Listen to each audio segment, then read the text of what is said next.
The first time my phone rang at exactly 1:00 in the morning, I ignored it. I assumed it was spam. The second night, it happened again. Same time, 1:00 a.m. The third night, I answered. I wish I hadn't, because the person on the other end didn't say hello. She whispered my name. I froze. The voice sounded exactly like my sister, Mia. But Mia had been dead for 11 months.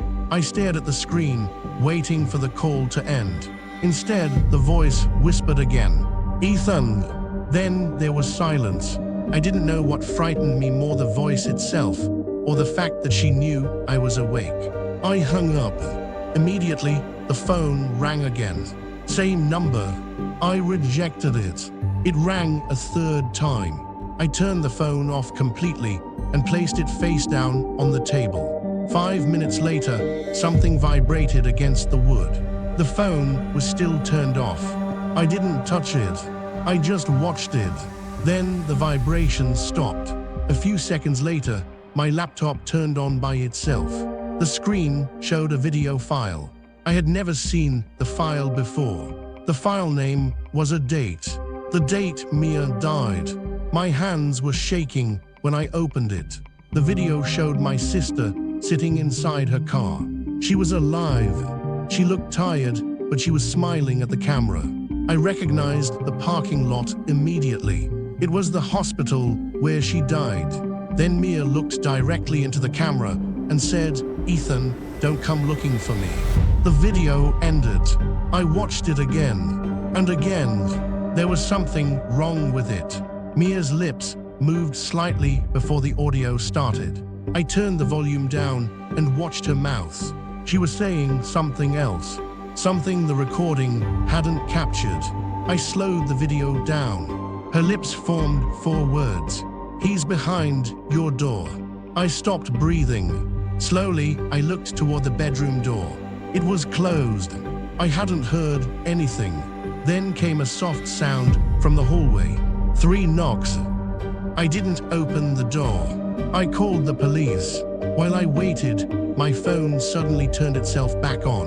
The screen lit up. One new message appeared. It was from Mia's old number. The message said, "Don't let him hear you talking to me."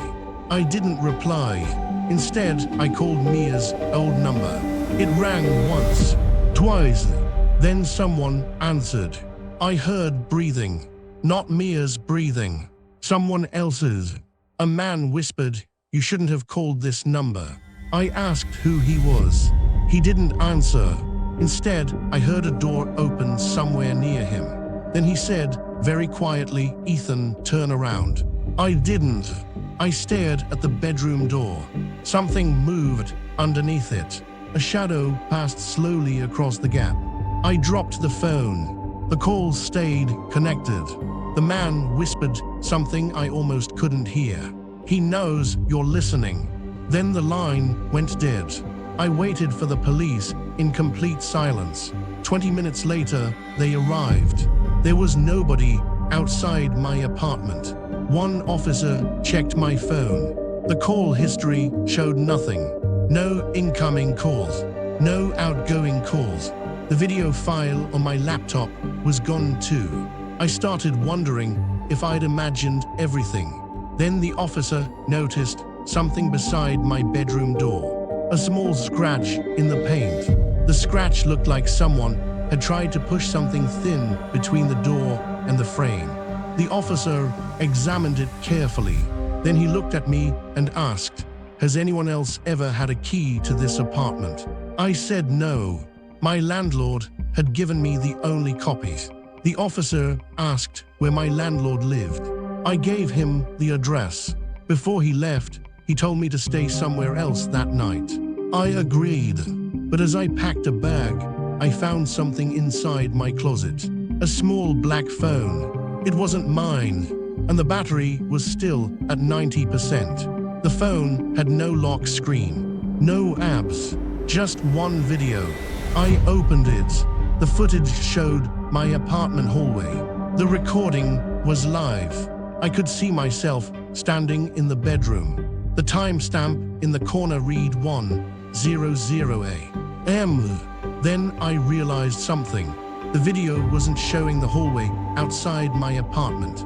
It was showing the hallway inside my apartment. I looked up. The hallway outside my bedroom was empty. I looked back at the phone. In the video, a dark figure was standing behind me. I didn't turn around. I couldn't. The figure slowly raised one hand toward the camera. Then the phone screen went black. I ran outside. I didn't even take my coat. I stayed in my car until sunrise. Around 6 in the morning, I finally called my landlord. He answered immediately. Before I could say anything, he asked, "Did you hear the phone ringing?" I asked him how he knew. There was a long silence. Then he said, "Because the same thing happened to the last tenant." I asked what happened to him. My landlord didn't answer. Instead, he told me something I still think about every night.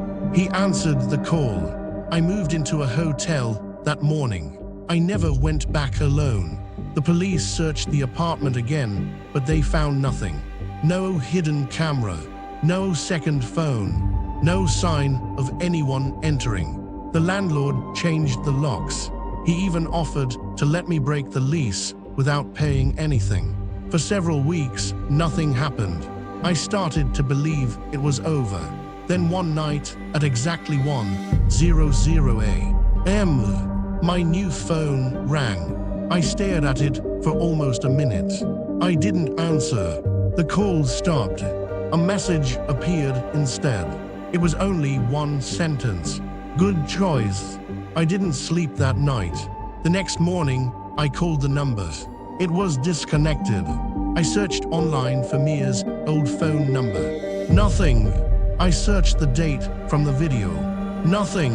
But when I searched the name of the previous tenant, I found an old local news article. The article was about a missing man. The last place he had been seen was my old apartment building.